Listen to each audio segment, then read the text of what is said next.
Okay. I'm here. Hi guys. Hey. I'm so sorry I'm late. I went overtime with my boys' homework, so it took a little longer than I thought it would take. You gotta get that homework done. I Oh, know, that's and in France they don't play. It's crazy out here. Like it's intense. So yeah. that. Well, Use my we mask. glad you made it. We've been trying to get you on this call for a while. No, I'm glad we got it organized. Long Definitely overdue. Yes. Can you trying to go in the kitchen, Ricardo? make sure we recording. So yeah, Lo has COVID and she in quarantine Oh with no. her kids all over. Yeah, How are you look. doing? Oh, Say hi. hi. He being So silly. He about to put peanut butter and jelly on his face. Never mind. Don't speak, okay? he is so cute. Mhm. I'm Oh man, okay though. yeah. I I know. had a bad sorry, Wait a second. I had a bad temperature on Sunday night of 103.9, but Oh every day is no. getting better. Yeah. And then today my son he has tonsillitis. So, we all Oh my just we in here. girl. Heavy. One thing after another. It sounds like. Facts. And he fell out the bed yesterday morning and busted his lip. So Oh my god. Listen, my son. I've had both my sons do that. It's something about boys that just they're so active. he's like a tornado in his sleep. He just I be know. everywhere. And I don't get it. I don't get it. What are you? You guys are overseas Yeah, we're in Spain. in Spain. Okay. Okay. Mhm. Man, that is Oh, crazy. I hope you guys all feel better soon. Thanks, girl. Me too. it's been Thank going you. Man, around. Have you had COVID? Have you or the boys had I have COVID?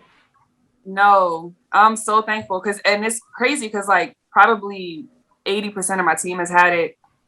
Um, there's a girl right now on the team who has COVID, and according to the rules, like she's been allowed to come around. So I don't know. I'm just drinking my tea, and I don't know. I'm a huge tea drinker, so I got my tea. But I guess like she had to isolate for 5 days and then test again. And if she was positive, she had to wait another 2 days before coming back around. And so she did the 5 days, tested positive again, waited the 2 days, was still positive, and came back. That's crazy. I know they not some leagues aren't even testing because they don't want their players to have to quarantine, which I guess is In what country? kind of unethical. Poland, a couple of coaches aren't Wow. testing because they're just like, if you don't feel good, go stay home, take some medicine. Uh, Because I've heard I've heard some coaches say even if you don't feel good, like I mean, keep coming around. It's just if you have a little sniffle.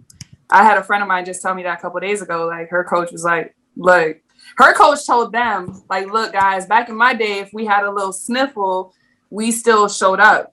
And I'm like, there's a whole pandemic happening. this ain't no dang sniffle. No, it's not Yeah, right. man, if you don't kick rocks.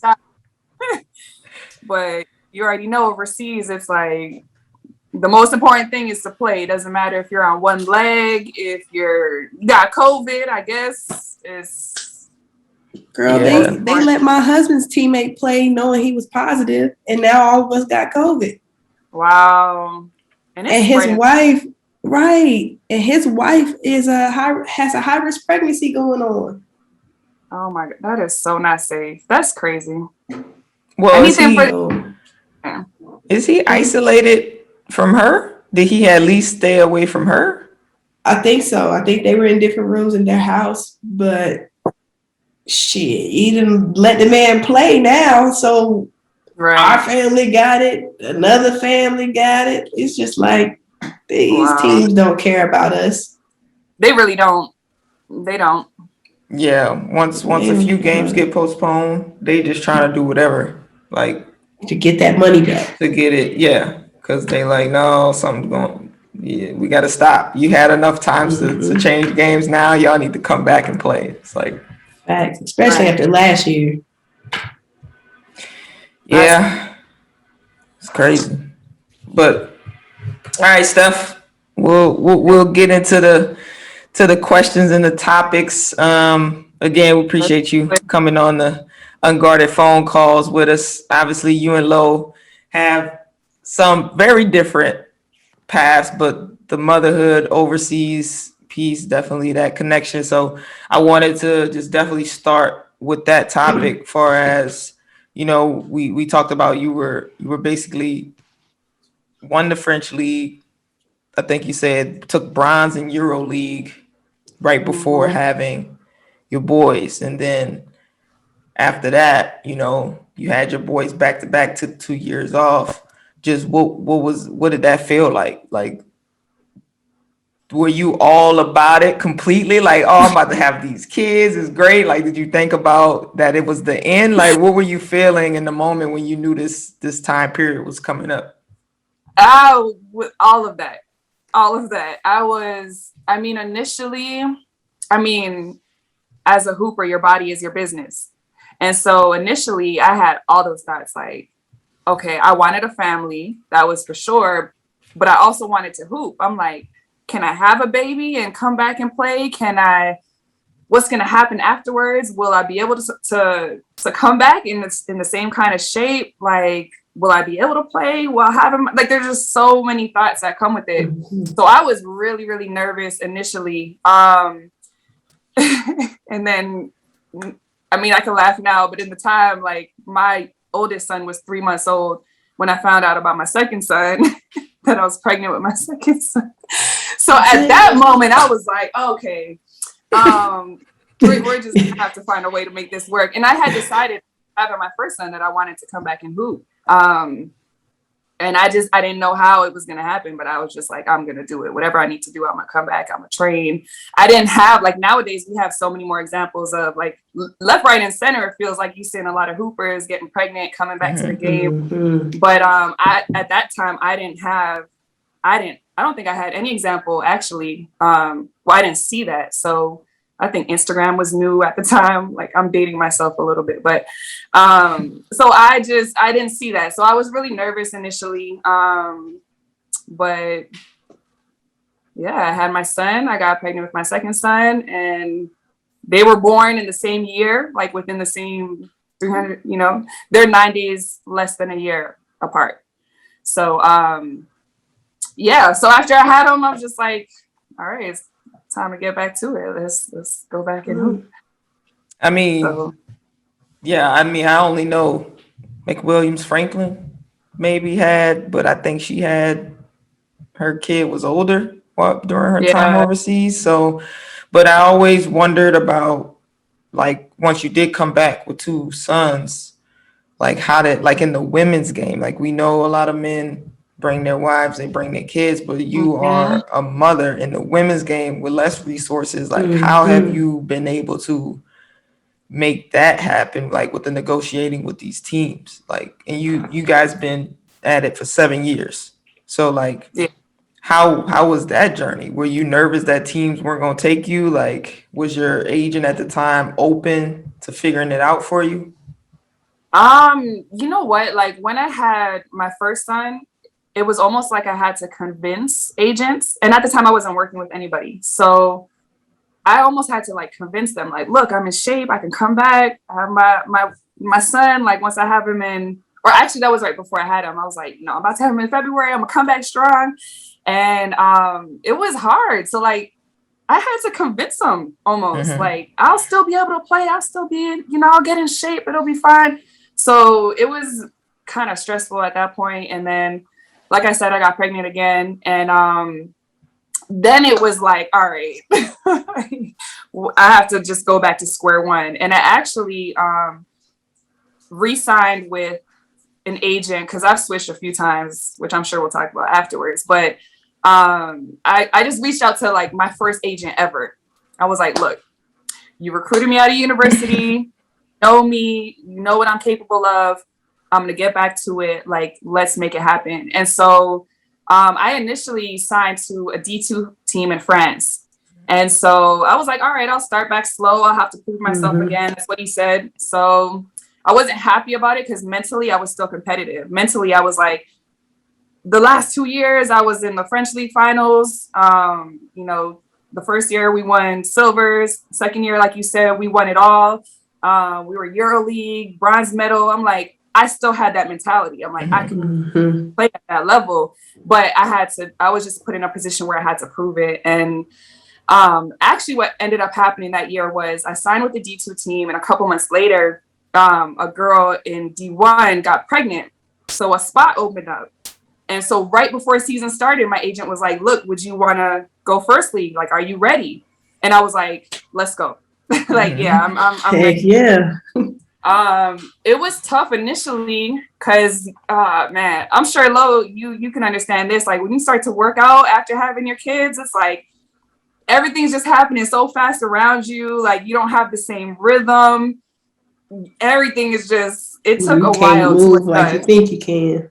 At all. I was like, what's happening? Like, oh yeah, I gotta come. It was a lot.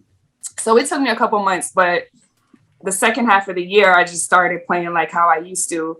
And yeah, but I mean, even with that being said, to answer your question, it's like, it's still been a process. It's still been hard trying to, it almost feels like you have to convince teams, like, I can do this. Like, I handle my own, like in terms of babysitting, in terms of anything personal, I handle my own. Teams don't handle that for me. Aside from obviously like the flights and stuff like that, and making sure I have an apartment to myself, because a lot of girls, they still share, and, you know, rookies and stuff like that. But, you know, everything else is taken care of. But I have to tell them, like, look, I'm coming, I'm a hoop, and don't worry about the rest. So it's still tough because some teams feel like they can't accommodate that, which is fair, but I guess in theory. But like you said, it's tough because it's been a struggle mentally. Men, they come overseas and they have their families with them, or if they don't, teams will give them tickets and fly their families out a couple times a year. You know, like it's really not a problem at all.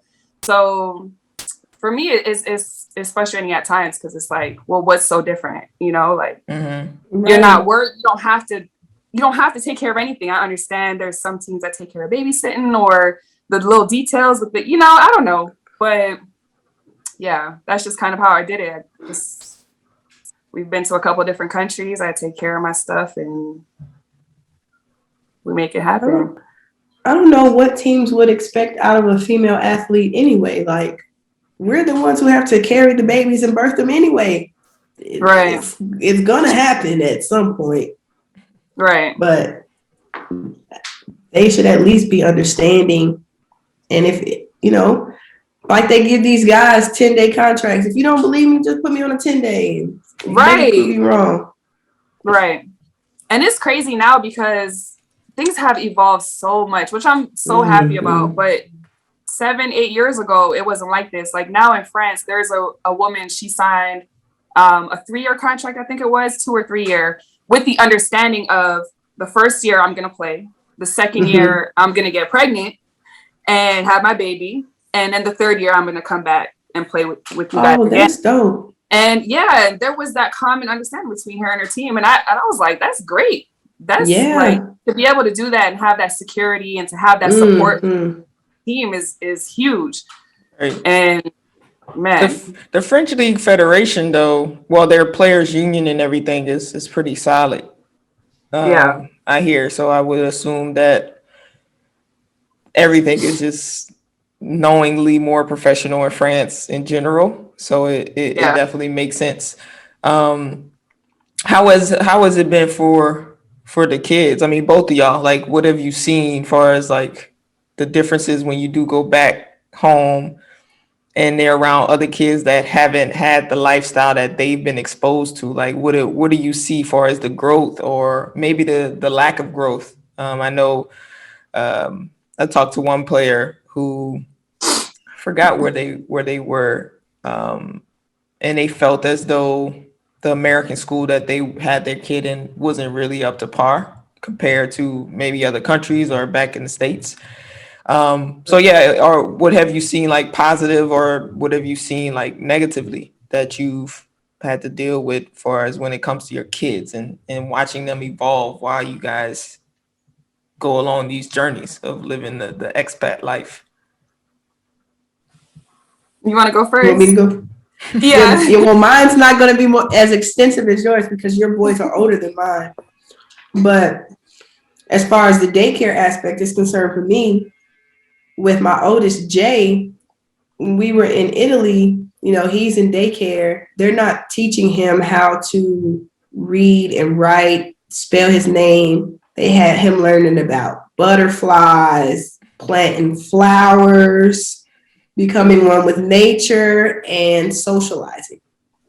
So when I brought him back to the States to his daycare, his teacher was like, "What has Jay been doing in school in Italy? Because my man don't even know how to spell his name." And I'm like, okay, so teach me what I'm supposed to be teaching him, because I'm like, okay, well, he's socializing and he's learning Italian. So I think that's good for a 3-year-old. And she's like, that is good.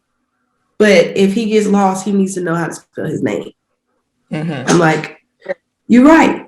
So, that was different for me. But now that he's 5 and he's in school here in Spain, I had to tell his teacher, like, yes, I want him to learn Spanish because he learns Spanish in school in the States, but I want him to learn English too. And if this is truly a bilingual school, really put some emphasis on his English because that's his primary language. It's not his second language or whatever. No, I don't want him coming home speaking to me in Spanish and I'll be like, look, I don't know what you just said, but I don't like the tone. So get it together now. Right. I need to know what's going on. You know what I'm saying? And as far as my middle son is concerned, Lathan, he's about to turn 3 in March, but the first 2 years of his life, he was very shy, very reserved. Going to the Italian school, he just was not his true self. But when we got home last summer, baby, he came out of his shell and turned up. And who he is today is because of the States. Yeah. He's like, oh, these Black people, and they speak the same language I do and kind of look like my mommy and daddy. I can be my true self. And now he's loud.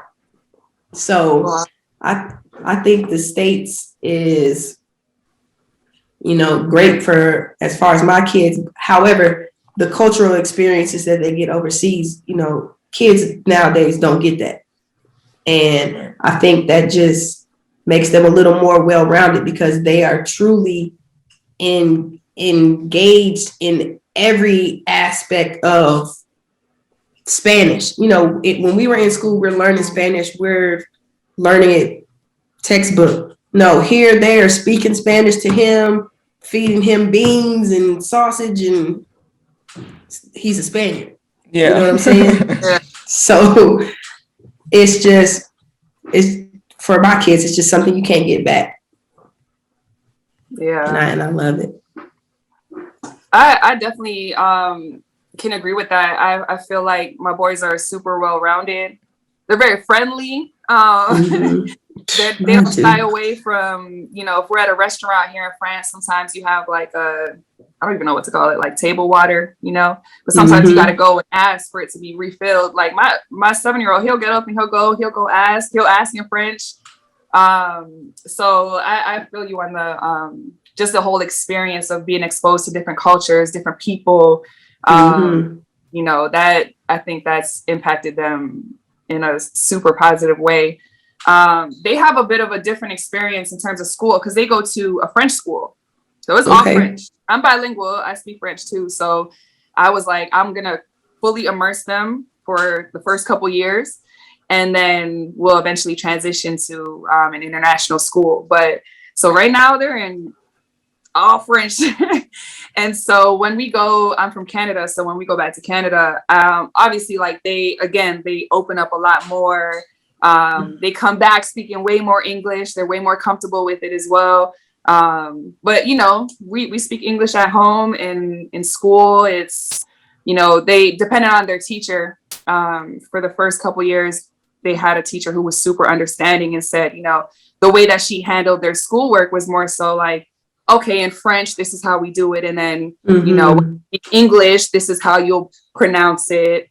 So she was really helpful with that. But yeah, definitely similar experience with just being able to go back home and just see them open up in ways Yeah. that it's like, I love it. I love it. And my oldest, he swear, he be at school like, look, I'm here for a good time, not for a long time. I'm going home soon. I'm going back to Canada. Okay. I'm not from here.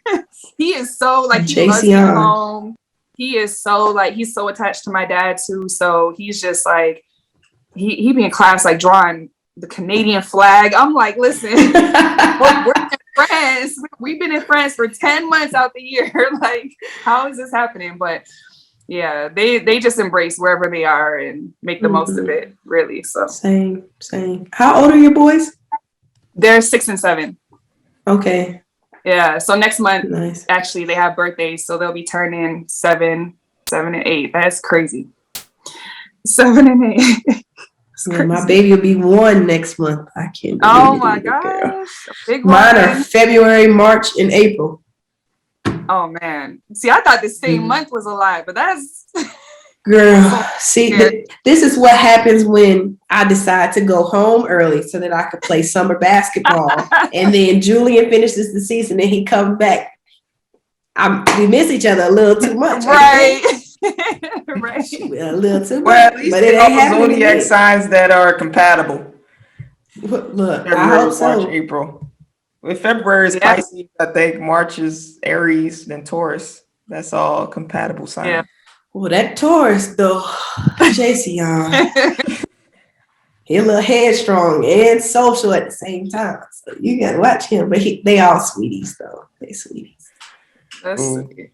I mean, I don't have no kids, so that's why I left that conversation up to y'all, because I have no idea. But I know you've been a single mother, Steph. Obviously, Lo is doing the thing with Julian.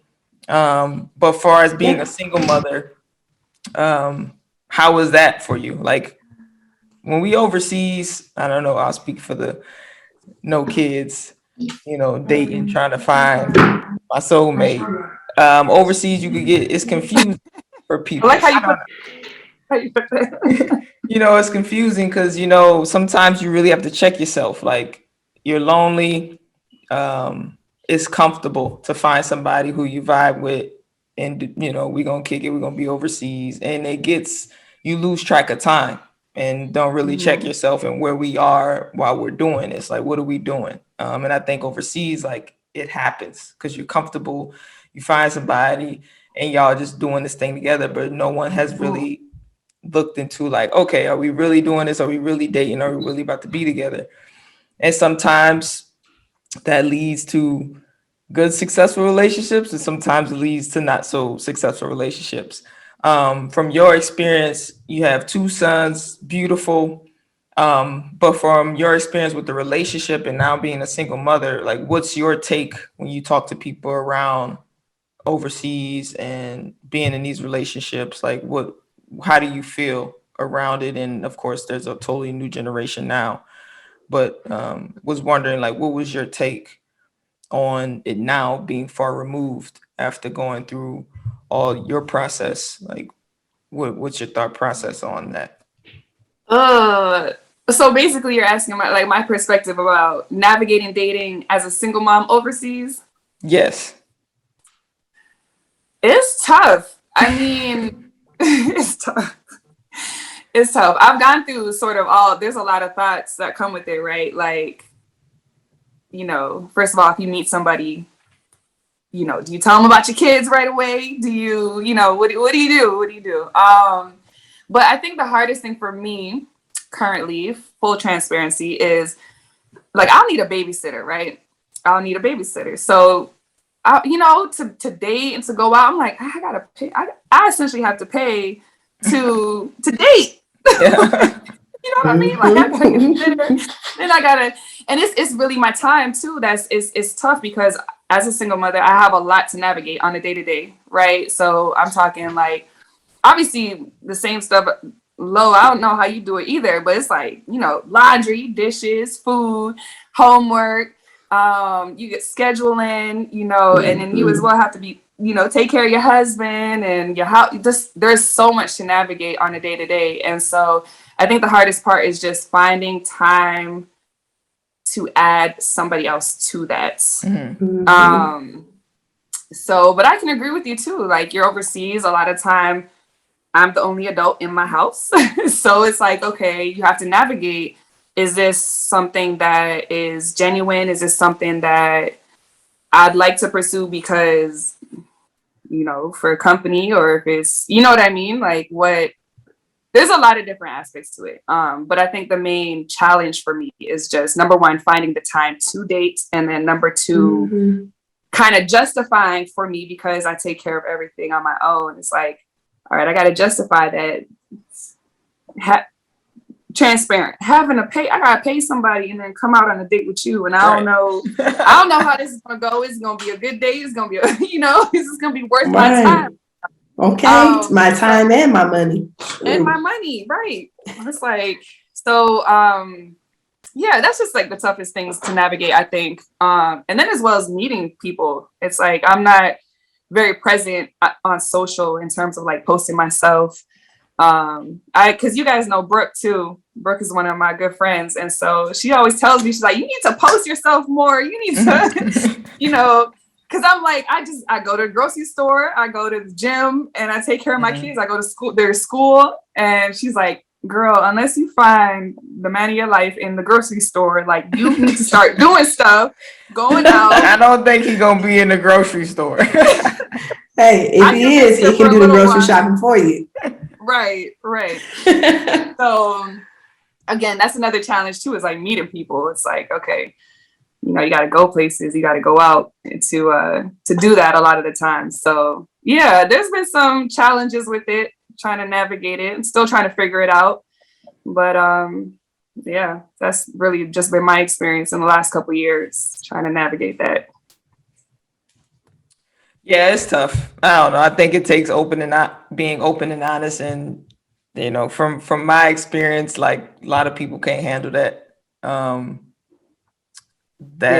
you like, look, we all have been here. I'm 32 years old now. Like, we've been overseas. We know what it is. What's up? Like, are we enjoying each other's company? Like, let's get the contract boo rules and regulations underway. Like, this is what I will accept. This is the time I have.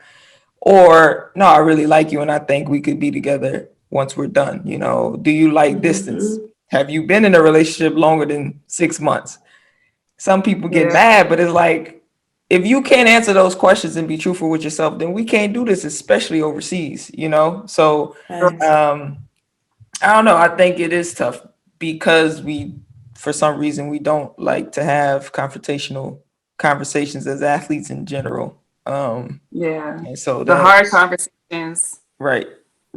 Which that's tough too. Like, the long distance is hard too. Like, because you're speaking more so on meeting people where you are. Yes. Right. Yes. So like, that's tough too. Because if you go back home, let's say for the summer, and you meet somebody, how do you navigate that? You're going back overseas for the whole year, having to navigate long distance. And that's another thing for me, because I really, again, talking about Brooke, she always says, like, I'm super old school when it comes to like technology and stuff. I don't really like to be on my phone all day like that. So I'm like, again, if I met somebody back home, I really just wouldn't want to be on my phone texting or talking all day. I don't have time for that either. How am I supposed to be doing that? And then at the same time, I gotta help my kids with their homework. I gotta get ready for practice. I gotta go to physio. You know what I mean? Like, it's right. Yeah, you're not trying to be on FaceTime all day, falling asleep on FaceTime. Okay. Right. Battery dying. I need my battery for my kids. Right. But one thing's for sure though, I feel like when the situation is right, then maybe all of those things won't be a chore. Right? Like, it won't be nothing to get a babysitter. It won't be nothing to be on my phone all day. So maybe once, that person comes in my life, those things won't be as big of a deal. You know what I mean? So I think that's another thing too. I'm open to that, to say, look, right now, if that's how I'm feeling, I'm just gonna go with that and take care of the things I need to take care of. And then, you know, if that situation comes about, and you know, all those doors will kind of open up and things will make more sense for me on the day to day. Yeah. So, but can I ask y'all something? Like, I was just thinking about what we talked about earlier with the just being a woman traveling with her family, hooping overseas. Like, why do you think there's such a big difference, or it's like, why is it such a big deal for a woman to say, hey, I'm available to play on your team and I'm bringing my 2 kids, versus a man that says, hey, I'm available to play on your team and I'm bringing my family with me as well? Like, why is it just budget? Is it just like, why is there such a, like, I think it's frowned upon. Like, I feel like it's frowned upon from some teams, like, 2 kids, like, no, Right. you know, we don't want to hire her. Like, why is it such a big deal for women, but not so much as men? Like, even if I was traveling, if I had a husband or a partner with me, like, I still, like, I feel like it would still be frowned upon. Why do you guys think that is? I think I honestly don't know. Yeah, I think one, when we talk about, well, I mean, it's the same in the major leagues back in America as well, but I think definitely European, the male mentality is super dated. So that's one. And I think for the guys, they feel like they didn't physically go through have childbirth. So they feel as though the athlete isn't, the athlete is the same. And then they're coming with their wives. So they assume that, which sometimes they're not assuming, maybe they are taking care of a lot of things for them. So it's sometimes what I've heard from other agents, it's a plus to have the wives there, because most times that means they know that player will be at home. They know that player has someone else taking care of them. And then Okay. I think for women, I think it's just a matter of that physically they feel as though, oh, maybe you won't be the same. And as you said, like, things are changing because more and more women are doing it. So more and more people see that, oh, okay, what we thought was wrong. Those stereotypes and misconceptions are kind of being broken. But I think also maybe some teams feel as though they will be responsible and they don't feel as though they have that extra budget to take any risk. And so that's what they might feel. And so it forces someone like yourself to completely say, I am responsible for everything. And which is kind of like, that's crazy, because you have, as a club, you should have resources and access to certain things. And it's not that much for them to do that.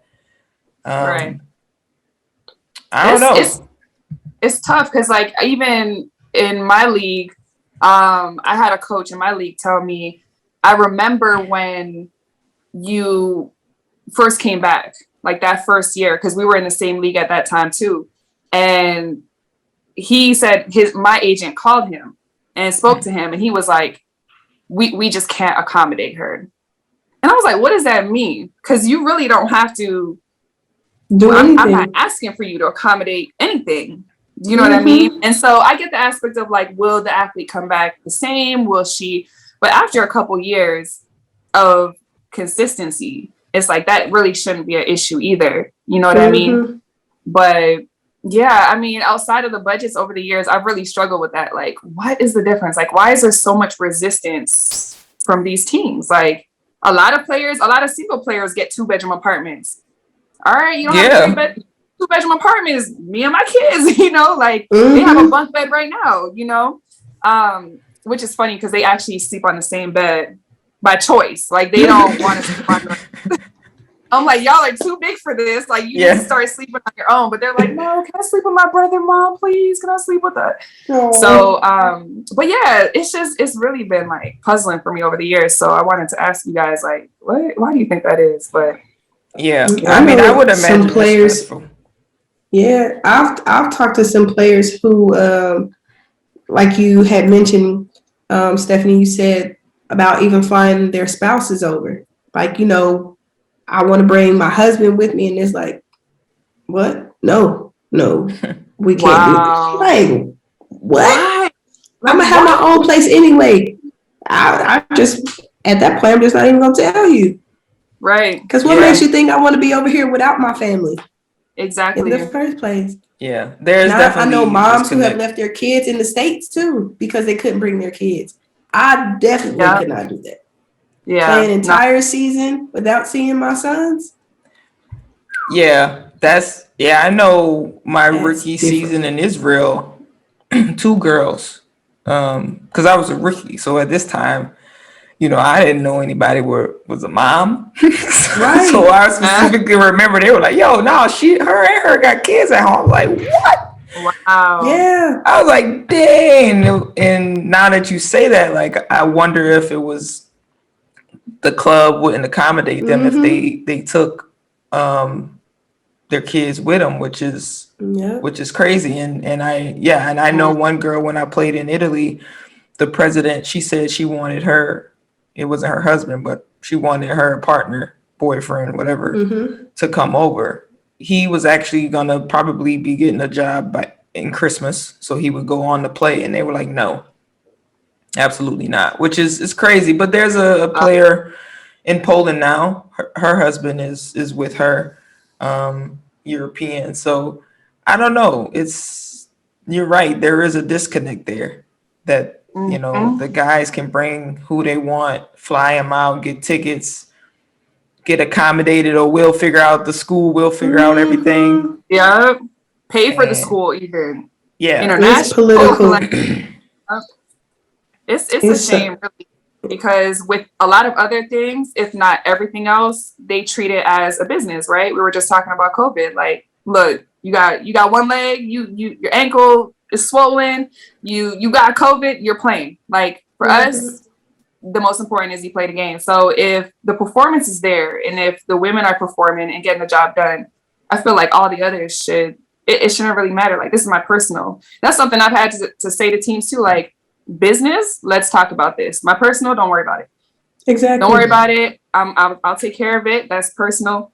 Business, we'll talk, we'll negotiate, we'll do whatever else. But like, if the job is getting done, that should be the focus. That's why we're here. That's what we're supposed to do. So it's puzzling. I don't get that at all. Right. And so where has your support come from? Because I'm like, man, look, it's stressful enough for me, single, solo, trying to fight to make sure, look, I want this accommodation, I want this.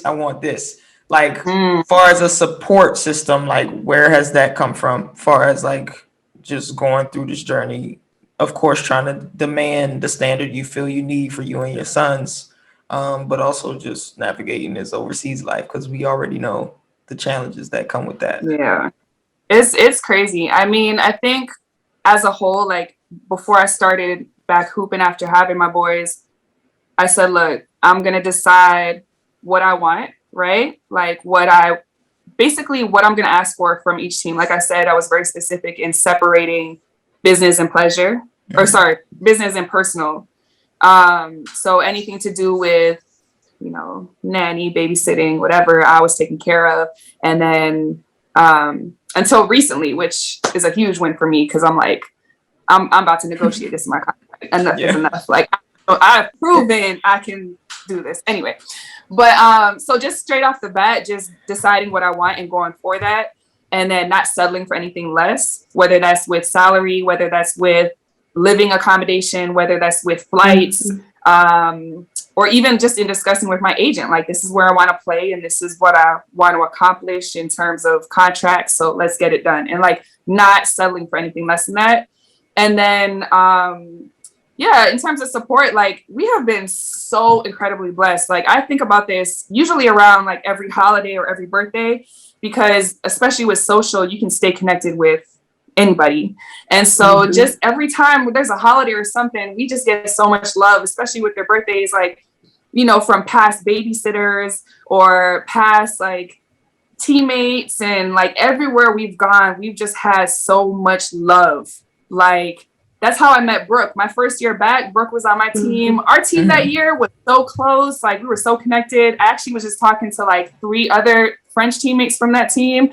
And they were like, how are the boys? Like, we'd love to see them and, schedule some kind of reunion or something with everybody. Like, their babysitter from Greece just messaged us for Christmas. Like, we have just had so much love locally, like wherever we are. And so I'm so thankful to God for putting us in each situation that we've been in, you know? And then, of course, my family back home, like, this is just like, again, I contemplating just the journey and how it's been, you know, like New Year's Day, for example, New Year's Eve, my parents at 6 o'clock, because we're 6 hours ahead of time back home. And so 6 p.m. their time, they're calling us to make sure at midnight they get to say like Happy New Year. Right. Yeah. For their birthdays, my mom's like, all right, what time you guys waking up? She'll stay up till 2, 3 in the morning to make sure that she's, you know, calling as soon as they get up saying happy birthday. You know, my dad's on the video with my boys every day, like talking about cars and all guy stuff, like I don't know, you know.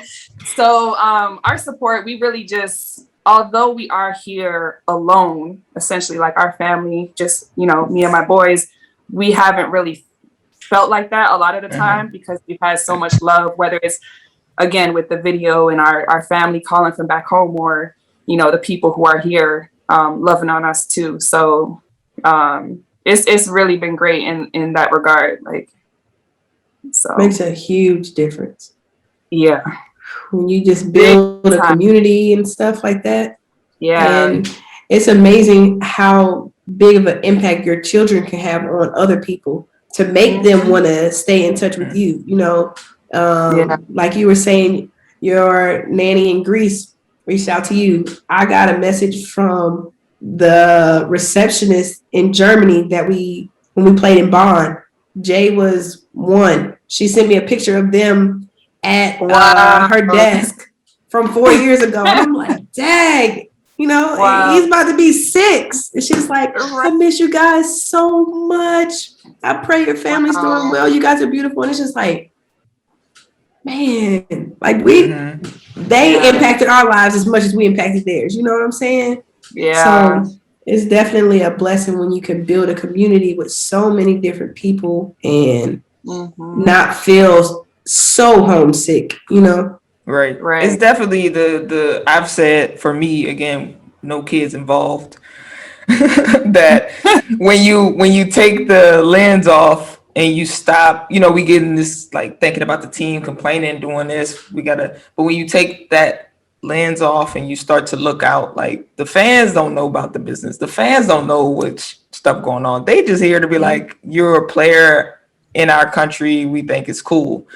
Some of them, of course, you got some that's not like that, but there are a lot of people involved in some of these clubs that literally are here pouring into this club because they believe in sport and everything it's about. And when you can find those people, those are the relationships you build. That's when, you know, like for me, I wrote a while back around the different families, you know, like my Italian mom in Ischia, you know, the family, the Filippi family in Bergamo, you know, they feed me just like I'm home in New Orleans. Like I can go, I get fed, good conversation, you know, it's like you can find those types of people if you open yourself up. And that's the part where that's when you get through it. Cause if not, it's kind of like, it's terrible, but no, it's tough.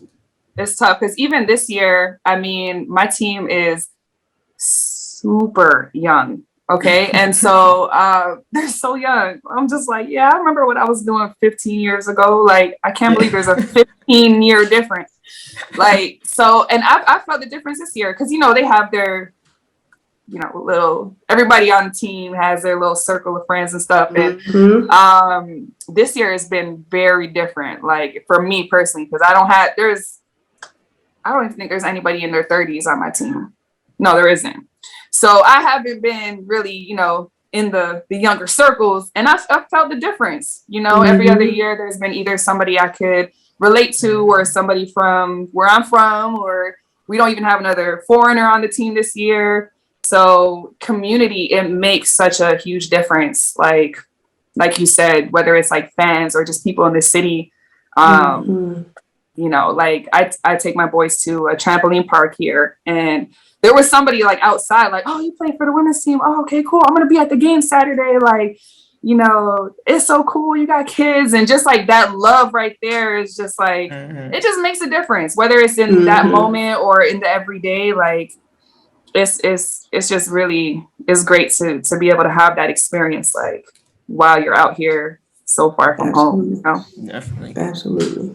All right, we're gonna switch over to the agent talk before you have to go. We know that you were working as an agent or interning, whatever it was. I don't know, but the first time We can't call it that, Jori. I was the director of women's basketball. you were the director of women's basketball. That's what you were. Yes. And during that time, I think I heard about it because during my time of just knowing the business and being upset with it, lack of community, I think I heard about you during the time I was starting to figure out the brand of Evolve, what I wanted to do. And a few agents were like, are you trying to be an agent? Because you can't play and be an agent. There's this player. And of course you were one of the players. Like, yeah, Stephany Skrba, she's working. Oh my gosh, they were so mad. So mad. They were upset with you. And I was like, dang, really? Like that's what she doing? And again, it goes back to letting these agents plant seeds in our minds against each other. And I was like, so, I was like, wait, what's she doing? She bamboozling players for agents or whatever. But listen, it was not that. And I left you an 8-minute voice note about this, Jori, because I was so mad. I was like, I can't believe they're out here saying this. Like, first of all, I have had, I want to say 4 or 5, I got to count, 4 or 5 agents throughout my career. Okay. And and not because, I'm just like, oh, this person got me a better job, I'm going with them. Like nothing like that. But where I didn't feel like I was being taken care of, where I didn't have any opportunity at all. Some agents were unresponsive. Like I had to get surgery 10 years ago now. I got to stop saying dates because it's like, but at one point, surgery overseas, and I was trying to contact my agent and I couldn't get in contact with her. I'm like, what do I do? Do I go back home? This was like my 2nd year overseas. I'm like, should I go back home and do this? Should I, what do I do? I need some advice. I need some guidance, some help. Right. And she did not message me back. And it wasn't until a month later, I already made my decision. I had my surgery and it was meniscus, really small, but at the time felt major. And a month later, she messaged me like, so I heard you had to get surgery. Like, how are you? Like, how's everything? I'm like, girl, what? I was so upset. But there was a series of things like that. And so for that reason, I had to change a lot of times. So I know what it's like to be overseas and have to communicate to somebody like, listen, this is my life. Like, I feel like you're not taking my life, my career seriously.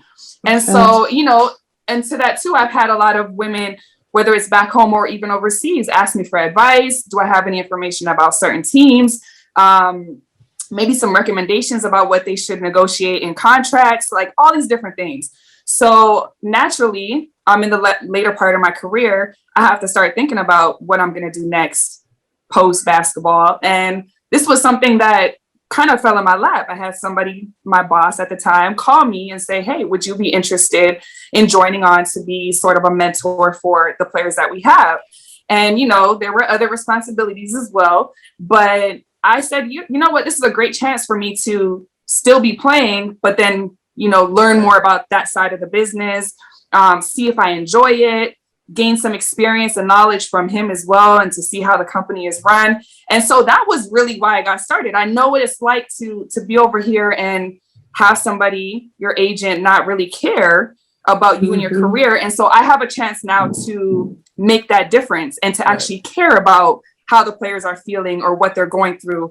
So that's why I started. So when you told me like, the other agents are like saying I'm trying to bamboozle people, I didn't ever try to steal any players from anybody.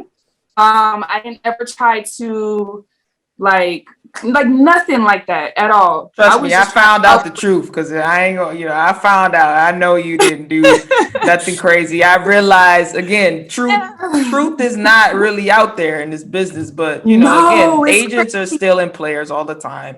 And at the end of the day, they were upset. They're upset when people like myself or like you insert ourselves and start to pay attention because they know Right. players are going to gravitate to us. And so then whoever we are allies with, unless we become agents ourselves, will naturally gain that as a reward. Because if I'm an ally with this agent, most likely, who am I going to recommend? That agent. Right. And that's a natural networking effect. It's not something that's wrong. They just say it's wrong because all of them are hungry and want who they want. But I was like, well, I want to talk to her because, hey, listen, what happened? I knew some feathers were going to get ruffled because I started getting, like, I took it seriously. Like, whatever I do, I put 1,000 into it. And so, like, after about a year or so, I started getting CC'd on certain, like, recruiting emails or, like, teams looking for players and stuff. And I'm, like, looking at the list of emails and I see, like, 2 or 3 agents that I used to work with or that try to recruit me. I'm like, oh, they about to see my name. They're about to see my name and say something, something. But you know what? Like, I've had a few contact me directly, threaten me, and do all this stuff. I'm like, look, I'm trying to provide for my children. I'm trying to make a difference in this industry. I'm trying to provide support. And a lot of women come over here, have negative experiences. Sometimes it's because of their agent. I'm trying to change the narrative. Being able to play out in Europe, like, you can have such a beautiful experience. It doesn't have to be negative. You don't have to be dealing with nonsense. So, like, you should be able to have trust in your agent. You should be able to have a great experience wherever you're playing. You should be able to feel secure in whatever you negotiated. Like, it doesn't have to be a negative experience. Come over here. It's a great life. Enjoy it. I'm just trying to help put women in those positions. So I'm like, man, and you would be one of the only women, if you choose to keep doing it, one of the very few women in the space. But my question was, why do you think so many athletes go to, consulting, like Lowe's doing her consulting thing, or mostly it's the consulting, like Carlin Brown, a few others, Vanessa Giddens. It's always consulting, and it's like, why do we stay in that space? Like, what's stopping us? Because in a sense, agents love that because they can get with the most valuable thing. The people, your image, your likeness attracts the players.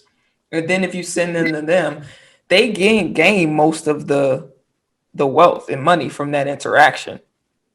Whereas the consultant is probably getting a minimum fee.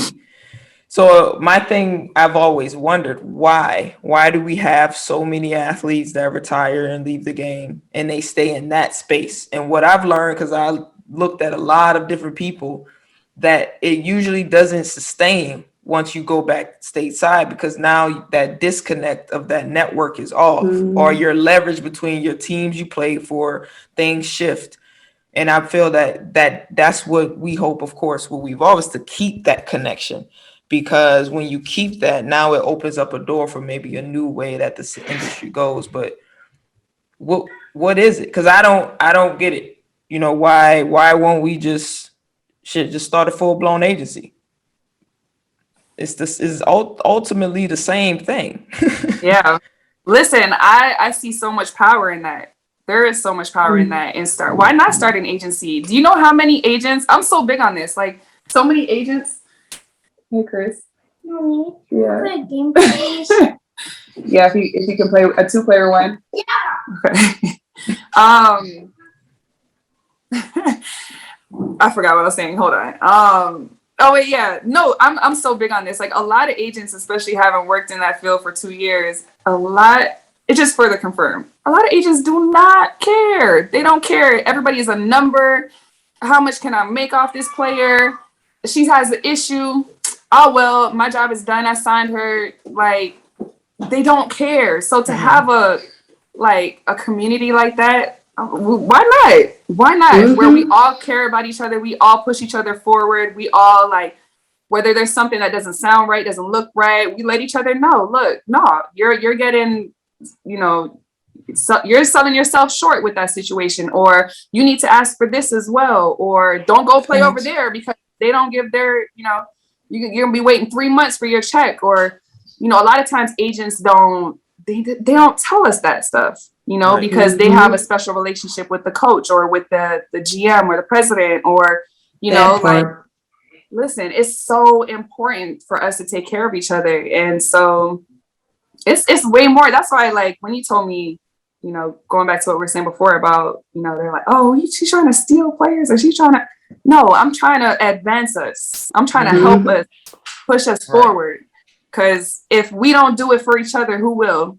Right. Facts. Right. From the experience of working though in the space, what were some of the things that you learned that wasn't so clear just from being on the player side? Like, what were some of the things you definitely learned and opened your eyes to? Gosh, I mean, I always knew that it was about numbers, but I didn't know how heartless it was. Teams could be looking at a player, the player could be super invested into going, and it don't work out. They're just like, all right, next, who do you got? Like, sometimes they don't, you're not even addressed by your name. It's like, look, this is the salary bracket we have. Who fits that? So I mean, it is a business. Numbers are important, all that good stuff. But I just didn't know how heartless it was. I really didn't know. I'm trying to think what else. And just how very little support there is, just in terms of like just empathy and for like, just caring about the player and what they have to go through. And I was having hour-long conversations sometimes with players, and they're like, this is the first time, like, or even just meeting some players, they're like, I've never met anybody I've worked with.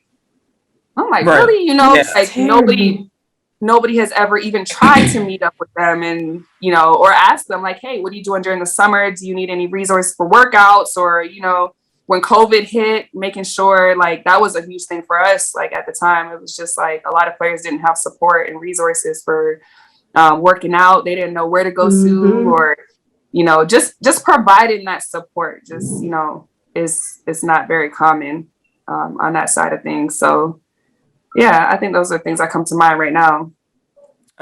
What were your thoughts, or I don't know, continued thoughts on how you feel you would have made a difference? Just, is it more the empathy and time? Was there something on how you would actually interact with your clients and the teams that you would change?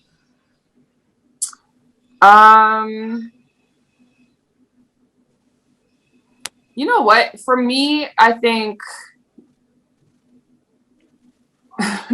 Sorry, my son just started getting real loud. For me, it was. Let me think. Like, the business angle will always be there, right? Like, connecting players to teams. But I think in terms of making sure that it's a right fit, I think that's something that I became good at. I'm trying to think. I think, yeah. So, number one, okay, with empathy, with actually talking to the player, asking them what their goals are, asking them what they're trying to achieve, and then just placing them in a situation that aligns with that. I think that's something that's oftentimes overlooked. So I was just really diligent with that, and I feel like that made a difference. But yeah, that's a really good question. I gotta think about that some more. I mean, that's the big thing that's missing, is the plan, the holistic approach around the player. And sometimes the agent doesn't fully know the player, nor do they fully know the situation that they're placing the player in. So they're not really making sure that's a good fit. Yeah. And that's where it causes problems, because now that player might not stay the whole time. Maybe that coach might not be happy because you sold them something and they didn't know the whole story. And it goes both ways. We don't know the whole story sometimes about teams. Sometimes teams don't know the whole story about a player, because some of these rookies, I've heard crazy stories. So it's definitely needed. It's just about having conversations. You know what I mean? Like, just taking the time to just have that conversation. Look, what are you trying to accomplish? You trying to Like, how many agents have you had? How many agents have you had in your career, Jordan? I've had five different agents. And okay, what was the main reason why you switched?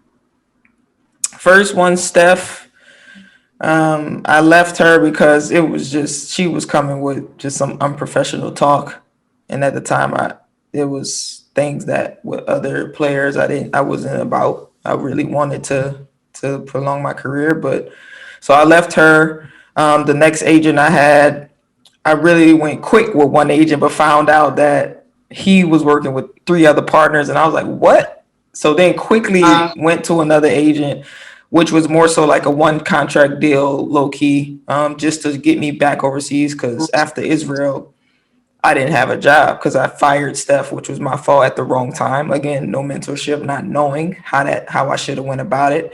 And then I ended up with LBM with Eric. Wiesel, And right? yeah. And I led Switzerland 2 years in scoring back I to remember back. And you he were was killing trying it. to make me go back a third year because he said there was no job. So then that's when I knew Lorenzo from the beginning of Lorenzo from the Israel, but I didn't go with him. Yeah. And then he told me if I got on the train and went to Italy and tried out, they might sign me. And it was my birthday. And I signed on my birthday. I tried out, signed in Italy. And then because Stefano and Eric, the bullshit contract, I couldn't leave them that year. So I stayed, played, and then I left. Mm. And then I've been with Lorenzo since then. And have you had those discussions with your agents, like with Eric? I'm sure with Lorenzo, because I've heard Lorenzo's very personable, but just in terms of like what your goals were, what you were trying to accomplish, have you ever been told like, don't, we don't want to put you here because, that team is Only, X, Y. only, only with Lorenzo, but I think also it was a mix of me learning already that I was like, Yeah, why would I be going here? Tell me this. And also at that time, because of Romania and because of certain situations, I was like, look, I know I'm a guard in this market. Let me, if I get, high amenities but 10K less, I'm going high amenities lifestyle and 10K less. And so yeah, that's what we talked about with Lorenzo. But also again, he loves food, lifestyle. I love food, yeah, lifestyle. So again, as humans and the openness of the things we like, we were able to be a good match as a player and agent in this business together. And that's when I learned, like, look, people come all the time try to take me from Lorenzo and say I could get you this more money, and he's not as strong in the market. He's softer, nice guy, and I was like, that's cool. I will take that L, and because I yeah, know what I want. So I think with him was when I finally started to really like strategically say, all right, let's do this. Or like Olympiacos, it was like it's COVID year. If COVID happened again, Jori, I was like, let's go. Because I had the option where my contract would be paid with both teams, and I knew I'd be by the beach, and it worked right, like we planned. We right. was locked Hey, you down still on 4 months. vacation, okay? I was by the beach, and but also I made the connection with Olympiacos. If COVID didn't happen, I was supposed to be working with the soccer Olympiacos team too. So Wow. with him, we've talked about that. I don't know if he does that with every client. I know the ones I do know, the older ones, he does take his time. But that's the difference Mm-hmm, between a boutique agency and those bigger agencies. mm-hmm. So for me, that was the first time I actually did it. Everyone else, no, it was just like, go here. Yeah. It's the only option we have. So And that, you see, look how much of a difference it made in your life, in your career. You know what I mean? Like that stuff matters. So that's something that I would want to contribute to as well. If I ever did get back into the space, it's like that, it just makes a difference. Just knowing that you're taken care of as a player, I know what that's like. Just knowing I'm taken care of, being able to talk to somebody who said, look, what do go to this store in this country because, you can get some, whatever it is, some great snacks or, if you're looking for a certain kind of clothes or, just somebody who's been there, done that can just give you advice on and off the court and support you as well. Because like you said, a lot of times we're so far away from home. It's like you want to feel taken care of while you're out here as well. And so that changes everything. No, well, we at the 4-minute mark now. So Oh my God, already?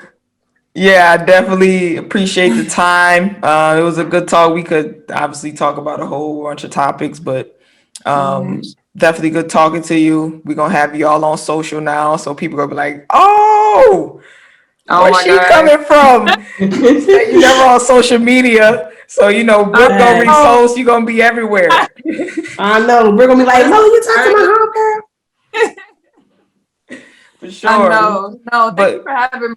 I'm glad we were able to have this talk and to explore all these different topics. Yes. definitely, is there anything you want to leave the new generation or the old generation with? Because it's a mix of people that tune in or watch the reels.